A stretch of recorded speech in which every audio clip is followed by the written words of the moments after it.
Industrialization began about 200 years ago, but human beings have been around for about 200,000 years. For most of human existence, we've lived in tribal groups. Imagine yourself as a human being 10,000 years ago, and you have some crazy ideas that there is no sun god, but your tribe believes there is a sun god. If you tell everyone about your theory, you will be ridiculed, and if you push it too far, you might be shunned. But like me, you care about truth. So you tell everyone about your theory and the observations you've made that back up your theory. You're ridiculed. The females in the tribe are not interested in mating with you, but you don't care because you have the truth on your side. You keep pushing the issue, and you're eventually thrown out of the tribe. Without the group protection, shared resources, and shared skills, you cannot survive on your own. You die in the wilderness, alone, clinging to your truth. Meanwhile, those who conform to the group are more likely to live, mate, and spread their genes to the next generation. Make no mistake, the discomfort you feel in going against any cultural norm or group preference is very real and very persuasive. Without it, many of us wouldn't be here today. In 1932, A. Gennis was the first psychologist to study conformity. He presented participants with a glass filled with beans and asked each person individually to estimate the amount of beans in the jar. Then he put the participants together in a group to discuss and come to an agreement on the estimated bean count. Afterward, he met with each participant individually and asked if they would like to change their estimate. Almost every participant changed their guess closer to the group consensus. In 1951, Solomon Asch took 50 male students from Swarthmore College to participate in a vision test. The test involved looking at 3 lines in comparison to another line and picking the one closest in length. This was not difficult as it was clear which line was closest in length. In each group, Asch had 1 mark, a student who did not know that he was the focus of the experiment. The others in the group were told to give the same wrong answer. The students gave their answers in front of the group, with the mark set up to answer last. Asch found that the mark conformed on average 32% of the time. In other words, 1/3 of the time they gave the obviously wrong answer, the answer that conformed to the group. Further, they found that 75% of the marks gave the wrong answer during the 12 trials at least once. Only 25% of the marks never conformed. Asch also ran a control group where there were no manipulated answers and the participants gave the correct answer over 99% of the time. Why did the students yield to group pressure?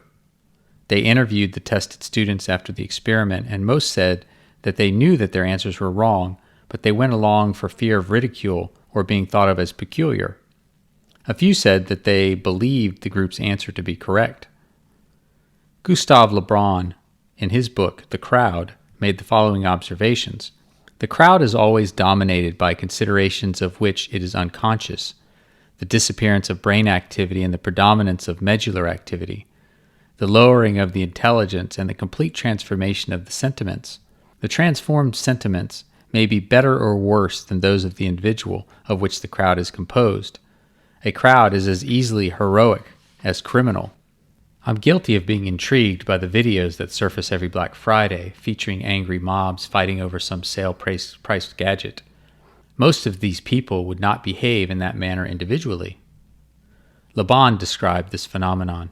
Whoever be the individuals that compose it, however like or unlike be their mode of life, their occupations, their character, or their intelligence, the fact that they have been transformed into a crowd puts them in possession of a sort of collective mind, which makes them feel, think, and act in a manner quite different from that in which each individual of them would feel, think, and act were he in a state of isolation. Angry mobs, riots, the individuals in these groups feel an invincibility that would not be present when alone.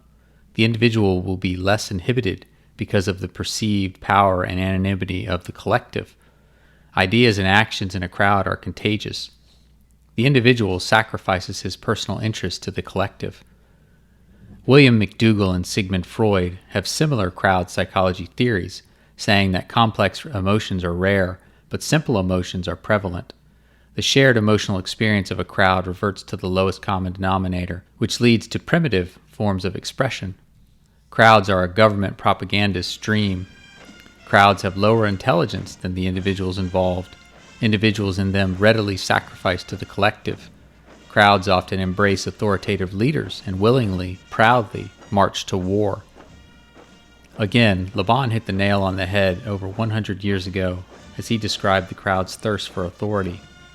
Authoritativeness and intolerance are sentiments of which crowds have a very clear notion, which they easily conceive and which they entertain as readily as they put them in practice when once they are imposed upon them. Crowds exhibit a docile respect for force and are but slightly impressed by kindness, which for them is scarcely other than a form of weakness. Their sympathies have never been bestowed on easygoing masters, but on tyrants who vigorously oppress them. It is to these latter that they erect the loftiest statues. It is true that they willingly trample the despot whom they have stripped of his power, but it is because, having lost his strength, he has resumed his place among the feeble, who are to be despised because they are not to be feared. The type of hero dear to crowds will always have the semblance of a Caesar. His insignia will attract them, his authority overawes them, and his sword instills them with fear. Conservative Republicans tend to be more religious than liberal Democrats. A recent Gallup poll that showed 50% of conservatives to be moderately to highly religious, while only 26% of liberals identified as moderately to highly religious. In a recent study by Pew Research Center, 69% of atheists identify as Democrats or lean in that direction, and 56% of atheists call themselves political liberals, compared to only 10% who call themselves conservative. People need a God to worship and follow. For many conservative Republicans who would like to see a reduction in government power, that God is Jesus Christ. For many atheistic liberal Democrats who would like to see an increase in government power, that God is the state. My buddy Gustave Le Bon backs up my assertion.